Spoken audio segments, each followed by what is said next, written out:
Halo semuanya, selamat datang channel YouTube Auto Driver. Ini dia Wuling Almas RS Hybrid yang hari ini di launching di Jakarta International E-Prix Circuit. Setelah sebelumnya 2019 Wuling Almas di launching di Indonesia, lalu di 2020 keluar yang varian RS-nya, dan di 2022 ini keluar varian RS Hybrid. Lantas saya akan memberitahukan kepada Anda 8 hal tentang Wuling Almas RS Hybrid ini yang perlu Anda ketahui. Let's go!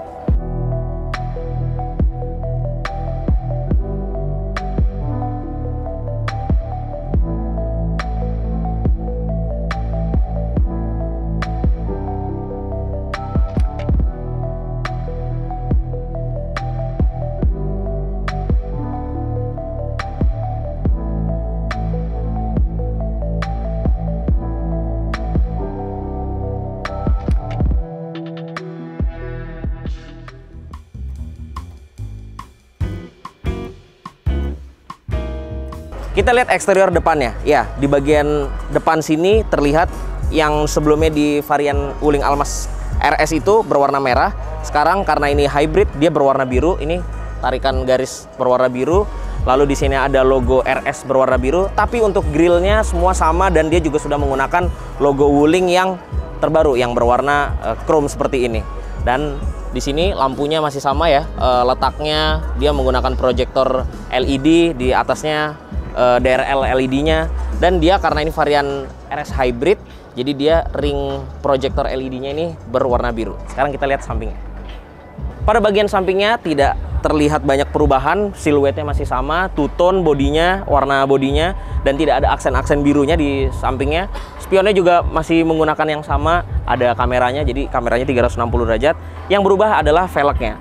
Velg ini menggunakan ring 18 inci dengan desain dual tone, silver dan hitam glossy seperti ini, menggunakan ban dengan ukuran 215/55 R18. Lantas kita sekarang lihat bagaimana belakangnya. Oke, pada bagian belakangnya dia bentuknya juga masih sama.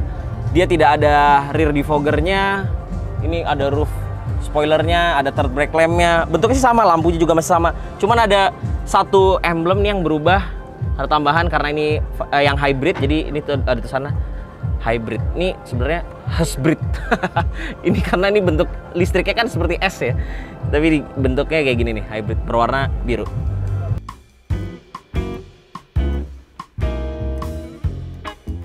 Sekarang kita lihat bagian interiornya.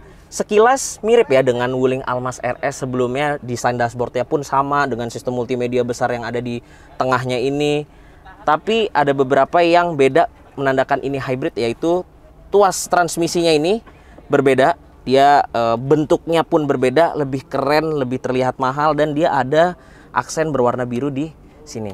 Dan ada aksen berwarna biru lagi di tombol start stop engine-nya. Lingkarannya berwarna biru. Dan sekarang instrumen clusternya full LCD TFT. Dia sebelumnya kan menggunakan analog yang di tengahnya MID ya. Kalau di hybrid, varian hybrid ini semuanya LCD full TFT. Dan joknya ini bentuknya sama, dia masih menggunakan pengaturan elektrik yang di bagian kanannya, kalau di bagian kirinya masih manual. Tapi warnanya ini berbeda, ini warnanya beige krem yang keren sih ini. Ini terlihat mewah, ini keren. Warnanya di joknya, terus di dashboardnya ini juga material empuk. Di atasnya sih material keras ya, di sini ada material empuk lagi berwarna hitam dengan ada jahitan yang senada dengan warna di jok dan di dashboardnya ini, warna kremnya ini. Dashboard keras, material keras, tapi di sini ada material empuk di sininya. Dia juga masih ada ini panoramic sunroof. Sayangnya nggak ada kuncinya, jadi nggak bisa kebuka dan kita nggak bisa melihatkan instrumen cluster digitalnya seperti apa dan multimedianya seperti apa.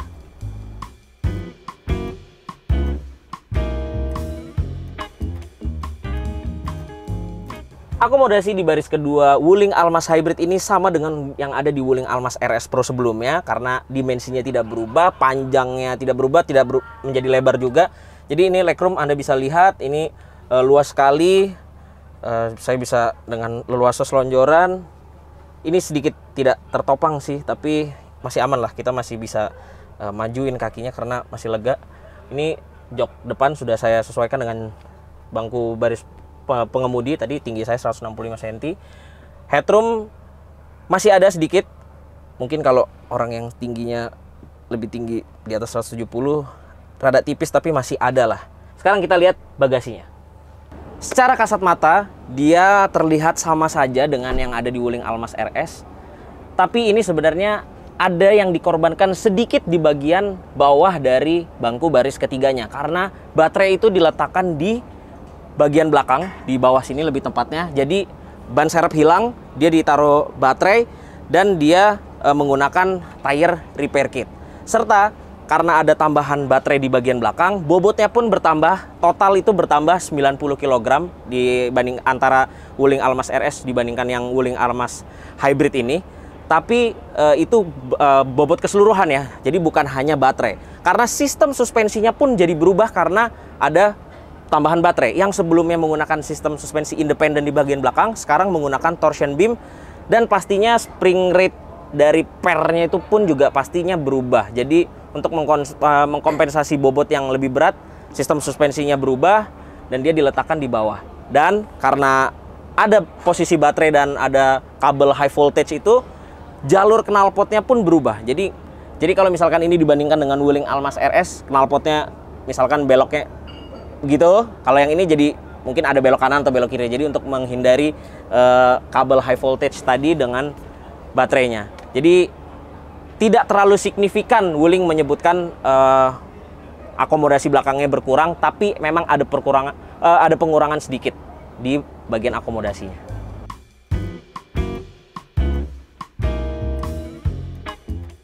Untuk fitur di Wuling Almas RS Hybrid ini masih sama dengan yang ada di Wuling Almas RS Pro sebelumnya.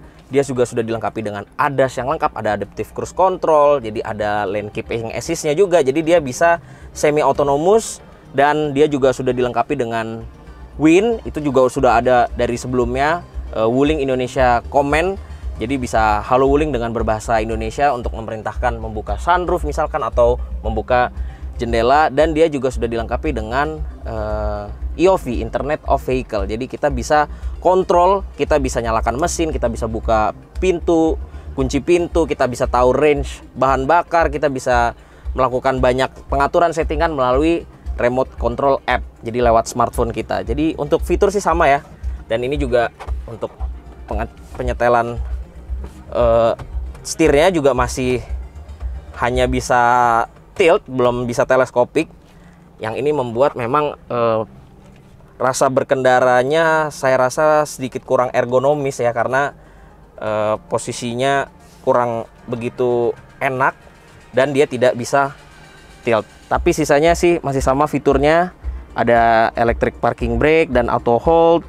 Kemudian dia juga sudah dilengkapi dengan wireless charging, dan mobil ini memiliki 3 mode, yaitu ada mode EV mode, ada series hybrid, dan ada parallel hybrid. Jadi kalau EV mode ini dia bisa berjalan dengan penggerak motor listriknya saja, yang bisa berjalan kurang lebih 1-2 km range-nya, yang nanti ketika habis baterainya dia akan di-charge lagi dengan mesin Atkinson cycle-nya tadi.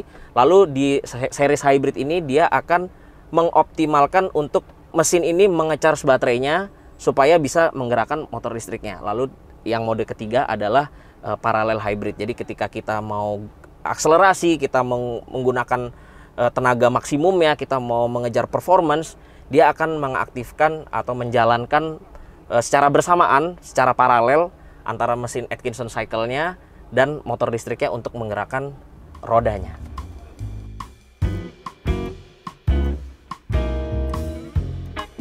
Sekarang kita lihat bagian mesinnya. Nah, ini bukan mesinnya, masih berat, belum ada hidroliknya. Ini dia menggunakan mesin baru. Yang sebelumnya kalau di Almas RS itu menggunakan 1500 cc turbo, ini mesin NA 2000 cc dengan sistem Atkinson cycle dan dipadukan dengan motor listrik. Jadi sistem hybridnya, sistem motor listriknya ada di sini. Nah, mesinnya sendiri itu bisa menghasilkan tenaga 128 HP dan torsi 168 Nm.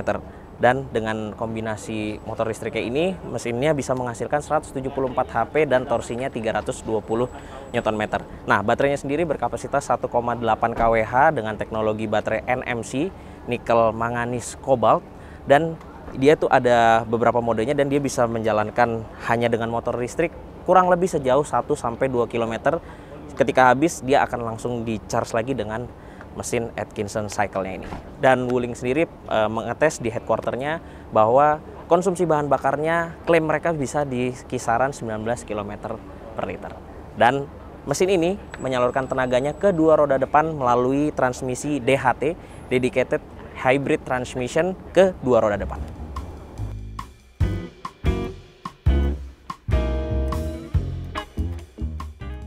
Oke, ini SUV dengan varian hybrid. Kompetitor terdekatnya yaitu Toyota Corolla Cross Hybrid. Tapi Corolla Cross dijual dengan harga lebih mahal di kisaran 540,9 jutaan. Sedangkan ini di bawah 500, ini 470 juta.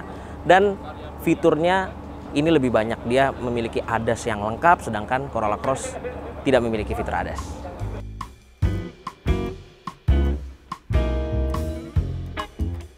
Wuling Almaz RS Hybrid ini dijual dengan satu varian saja. Dia dijual dengan harga 470 juta rupiah.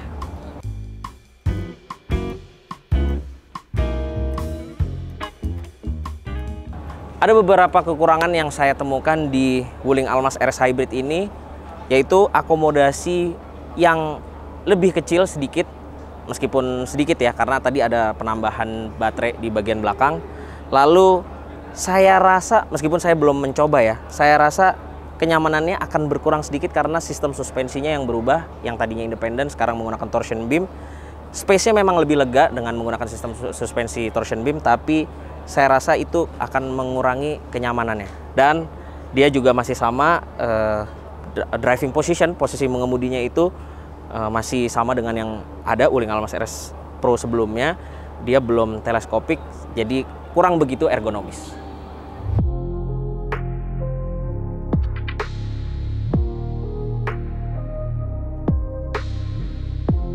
Jadi begitulah video kami tentang 8 hal apa saja yang perlu Anda ketahui terhadap Wuling Almaz RS Hybrid ini. Jangan lupa klik like, comment, share, dan subscribe ke channel YouTube Autodriver. Jika Anda belum mensubscribe-nya, main juga ke website kami di www.autodriver.com.